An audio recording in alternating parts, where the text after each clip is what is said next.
My name's John Cordy, and I know you think I'm already impossibly wealthy, but I've just come up with this new idea. Have you ever wondered how people with a loop pedal make such seamless loops and can do such creative stuff?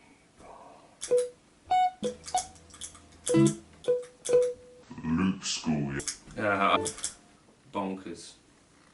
The real world of looping, I think if you stood inside someone's house whilst they were practicing this sort of stuff and getting better at it, I think it'd be a lot more kind of clicking and stuff. So in this video I wanted to show you process and what I'm thinking of when I'm doing this sort of stuff. I don't know if it's useful to anyone, but let me know in the comments if it is. It's only the price of a small holiday for a family. So looping is not magical. I just wanted to put together a quick thing to think about some of this stuff. First thing I think you need to be thinking of when you're looping, you probably want to know what key you're going to be doing the thing in before you start, and you want to start feeling the pulse of whatever you're doing before you start your loop. Now this is something that if you're into looping you would practice kind of regularly. So first of all, you know, you could practice kind of starting and stopping a loop. So you might do this sort of thing. So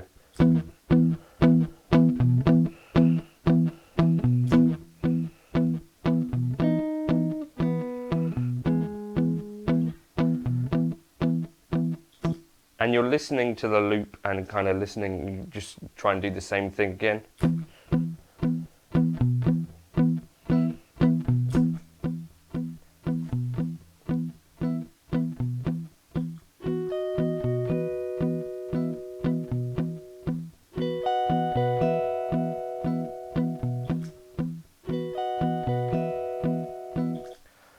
Because that first loop is the foundation of whatever follows. So what I would suggest to you is to start off by practicing shorter kind of periods of stuff.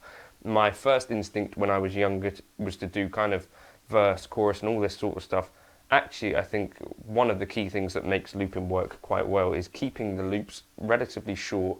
So something like 4 bars is probably a bit of a better idea, I'd suggest. So you start off, you might even try and do this with a metronome to start with, to listen to exactly how your loop is accuracy wise. In your head you're kind of counting 1, 2, 3, 4, you're hitting on the first beat of the bar, and then don't stop hitting for the first beat of the next bar where your loop stops. So we're going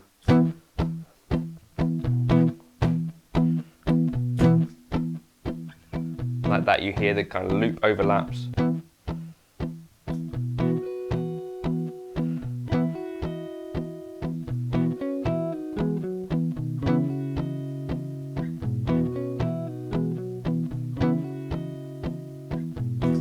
Things aren't always going to be perfect, but you want to kind of build up the ability to start and stop a loop well. I would suggest that's, you know, not looking for perfection, but you want it to be relatively solid.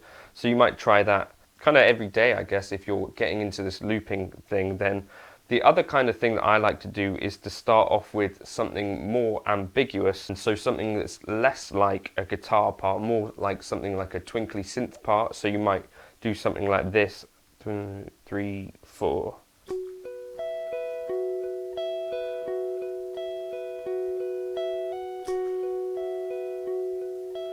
So this is a 2 bar, 2, 3, 4, 2, 2, 3, 4.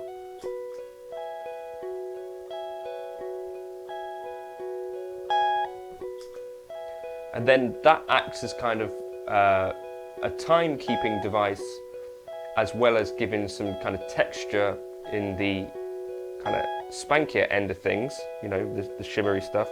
So then I would start to build chords from that. The kind of chords that I think work quite well for this sort of thing are kind of pretty chords. Instead of doing big things that are big and strumming, I would encourage to think about more delicate parts, because we're going to be building the loop up kind of over time, I guess is the point of looping. So I'm going to then think, okay, I'm in E major for this, and one thing that works really well are these kind of chords.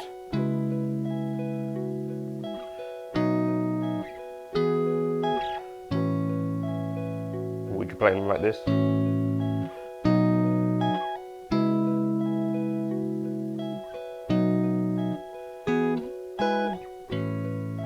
That sort of thing works really well.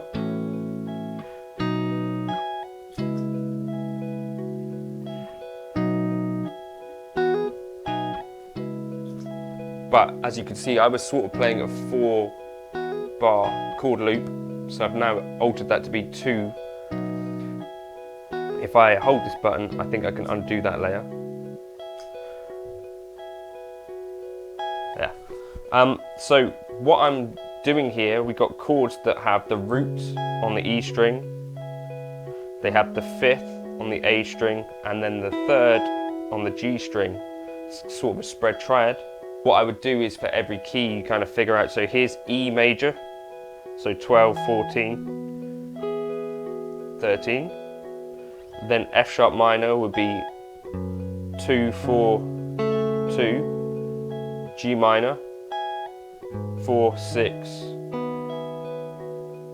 4. A major would be 5, 7, 6. B major would be 7, 9, 8. C sharp minor, 9, 11, 9. And then I'd probably play an inversion for that, so I'd get 11, 14, 11. You kind of want to build up this, so then you're thinking about chords in terms of like 1, 6, 5, all this sort of stuff. So in my head I know like how these things sound. So I could start on chord 2, 3, 4, 2, 2, 3, 4, 6, 4.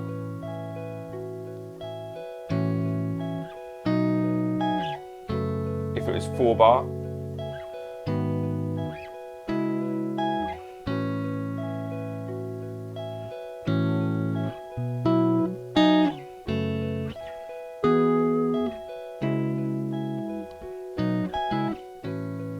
so that stuff works really well because it doesn't get in the way too much and it sounds pretty, I think better in a lot of ways than kind of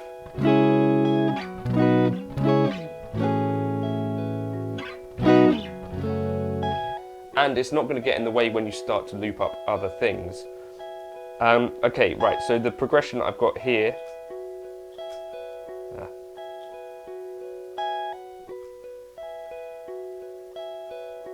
that's gone now.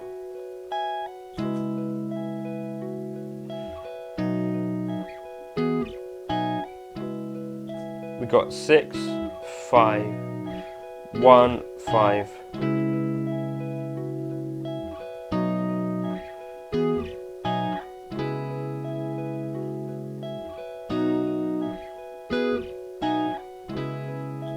And then if you wanted to add more chords, I think that's a good way. You can start to think about triads kind of on the D, G, and B string. And again, so if I just undo that.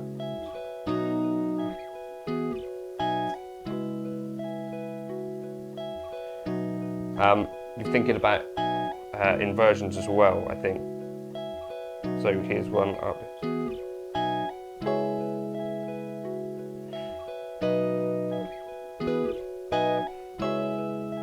And maybe arpeggiate some stuff.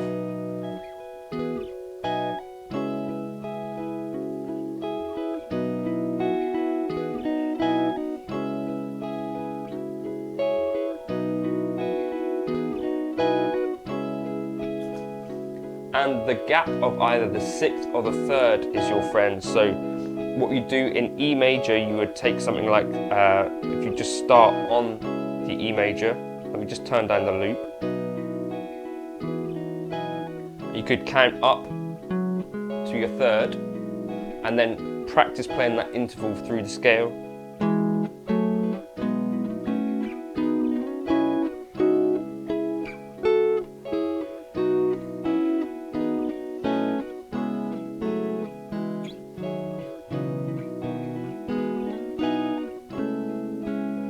And you want to avoid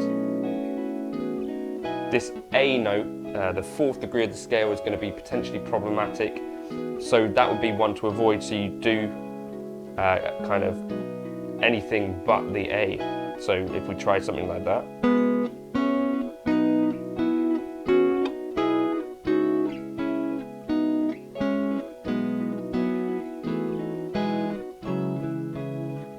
hit the A there, so we could avoid. So the other thing you do is kind of fourths with the pentatonic scale.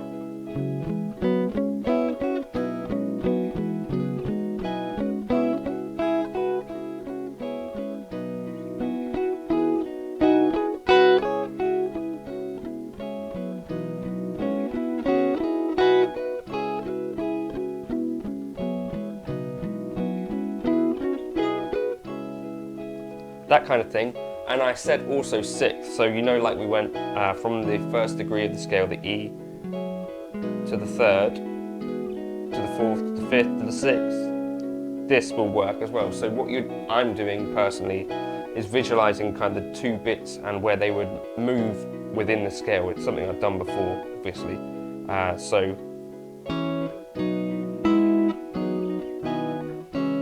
something like that. Try again.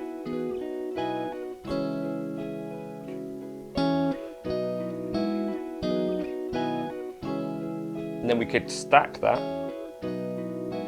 So we started it.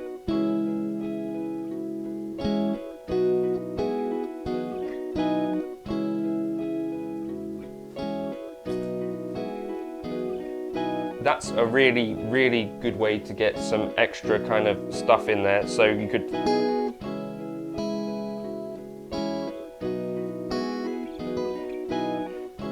keep messing around with this sort of stuff.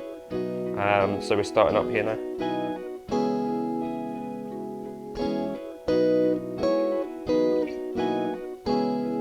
That's a mistake. So figure out your looper, and if you want to undo stuff with the ditto, you could just do that. So now I think we've got another chance.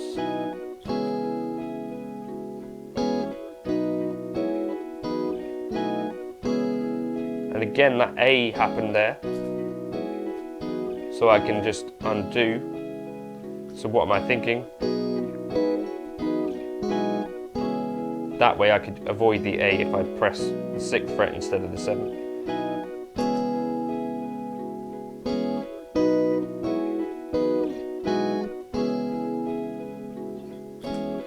Okay, so that kind of worked. So I've got a loop happening here, and you know, you could experiment. I think when you're starting a loop, also think about dynamics. So if you're going to be wanting to solo over this,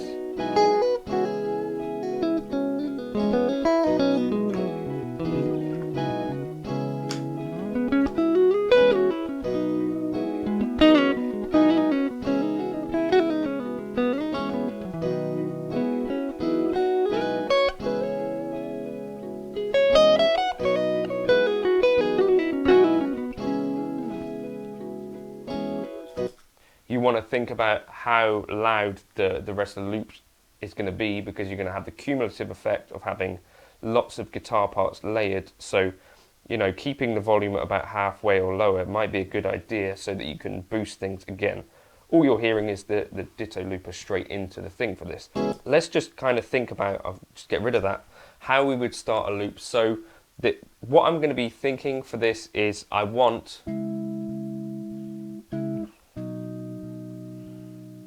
one, chord 4, so chord 6, C sharp minor, chord 5, 2, 3, 4, 1, 2, 3, 4, 2. So it's a 4-bar loop, right? So I'm going to start the, as I say, the twinkly stuff, which is going to be the timekeeper for the loop, and you want to make it ambiguous. So things like if you use the 5th and 9th works quite well. So I'll just demonstrate that. 2, 3, 4. 2, 3, 4.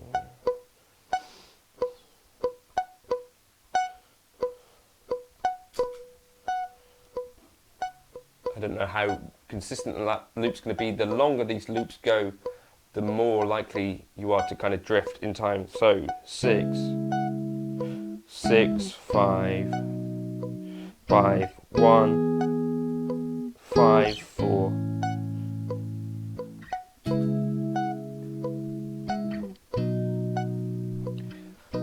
then I'm going to complement those chords with something else, sixth wise, so.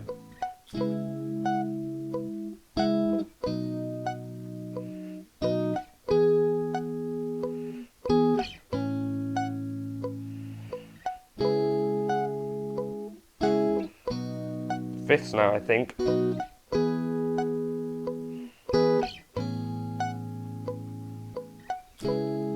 And the thing is, if you're kind of careful with this stuff and your timing stays relatively okay, you can get away with quite a lot of bits and pieces. So my other thing that I might try to do might be to kind of introduce melody and stuff. And I would suggest that maybe you practice this a lot, but if you're going to be wanting to loop a melody and build up a harmony, it's going to be something that takes a while. So let me try and figure out a melody.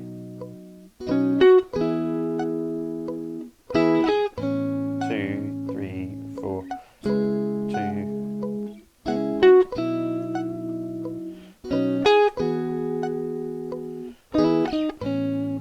Right, so that's.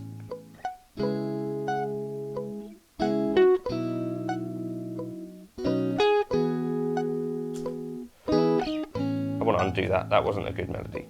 So, not everything will work, as I say. Right, so I'm going to start on the third, something like this.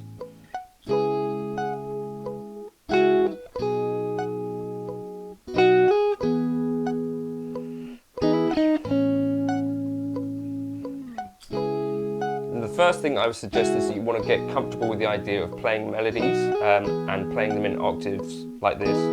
So harmonise first the octave.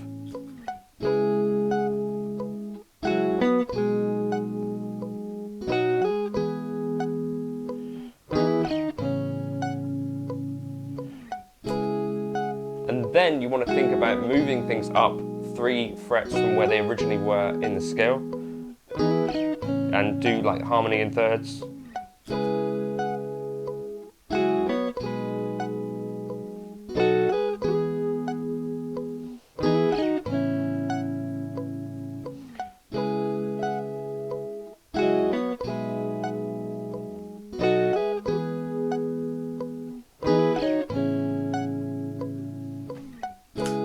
And you notice that the relationship and the intervals don't always have to be identical. Kind of harmony kind of works, and things don't necessarily have to be going in the exact right direction. But if I kind of undo that, get back to the octave.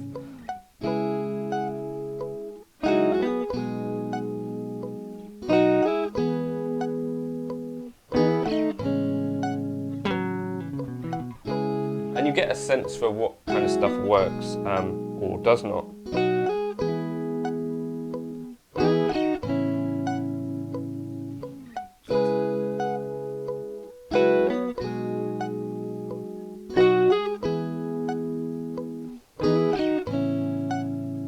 And if I get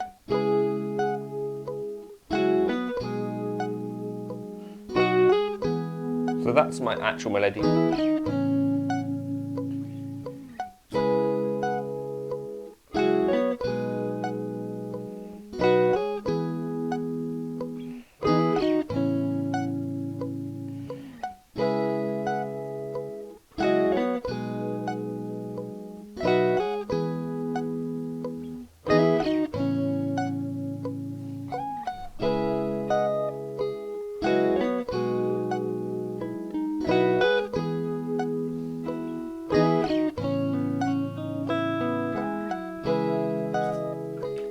And you can start to do this kind of just freewheeling stuff.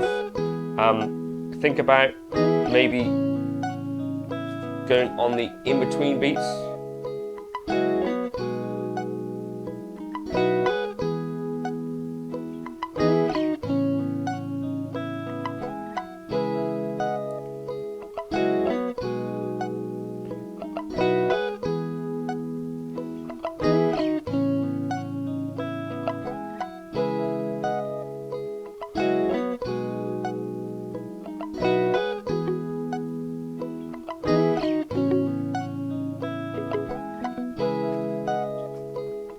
and, you know, kind of sustaining, as I say, the things that aren't going to get in the way too much. So the 5th of the scale, the 9th, the root, and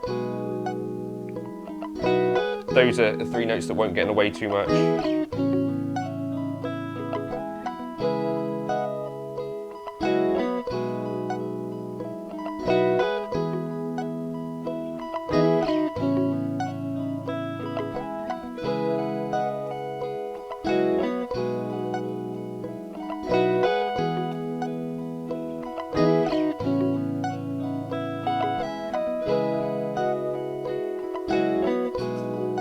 These things work quite well as well, I find.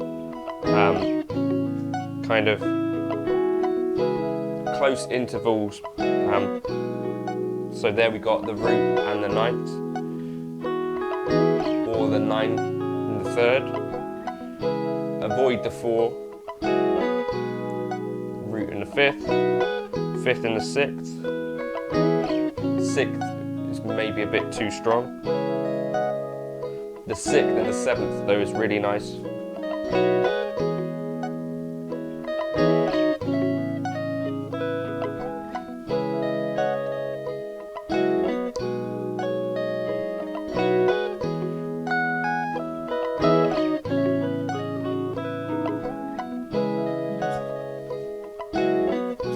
So those are some thoughts, practical thoughts, I think, on how you can start to think about this looping.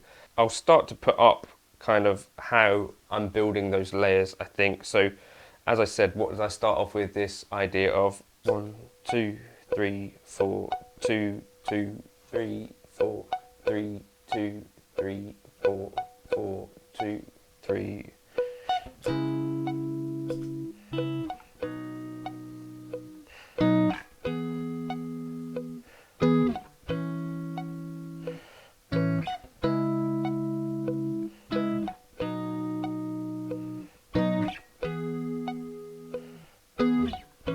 And then maybe think about fifths.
So yeah, that's how I would think about looping, how to get started with it. You want to, first of all, really have in your head the idea of what this pulse might be, 2, 3, 4.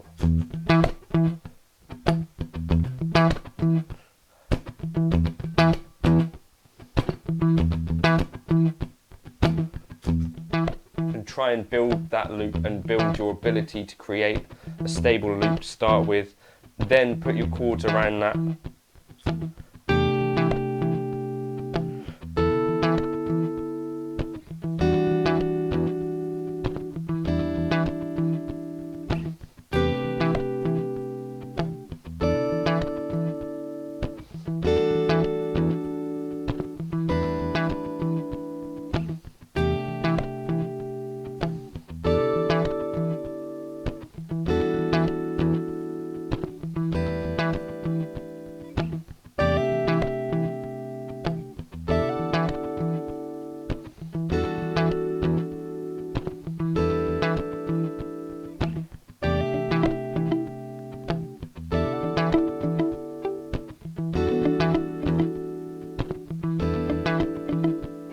octaves.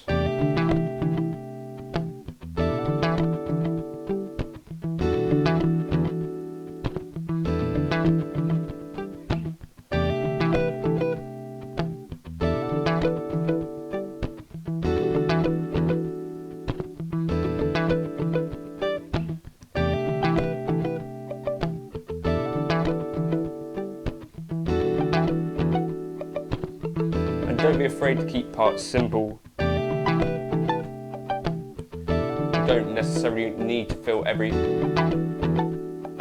part of the grid with every single part.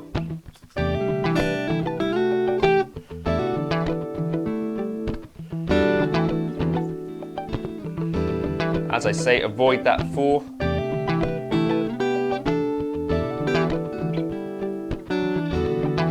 Unless you're on the 4 or the 2.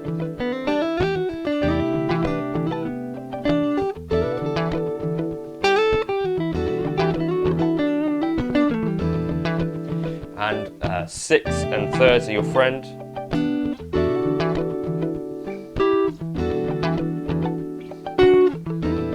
And 4ths.